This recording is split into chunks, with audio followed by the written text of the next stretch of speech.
Alan Shedd with Touchstone Energy, talking about how to save money and energy in your home. In a typical house, we'll find an entertainment system like this with a TV, a satellite box, a game console, DVD player. All of these, of course, use electricity while they're operating. I'm using something called a kilowatt meter to measure how much electricity these devices use. This meter is something you can either buy yourself for about 25, 30 bucks, or in many cases you can borrow them from your local Touchstone Energy Cooperative or your local library and conduct your own tests around the house. As you can see, with all of these devices plugged in, we're using 117 watts of electricity.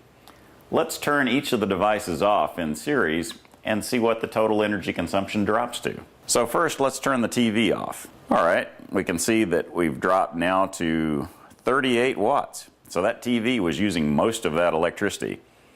Next, let's turn off the satellite box and see what impact that has on our total energy use. Wow, no change. So even though we turned the switch off on the satellite box, our energy consumption didn't change. So it's still using power even though it switched off. Now the DVD player. Turning it off, a little bit of a change here. It's dropping 32 watts. And the game console is the last device that's on. We turn it off and energy use drops 20 watts. So we've turned everything off. We've turned off the TV, the satellite box, the DVD player, game console, everything, and we're still showing 20 watts of energy usage on our kilowatt meter.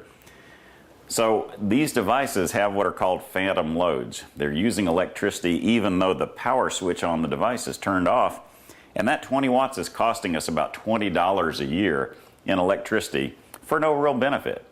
How do we combat that?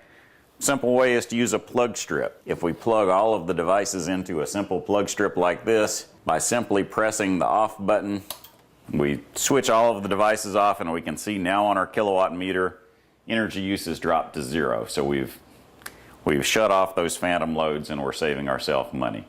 For more energy saving tips, go to togetherwesave.com.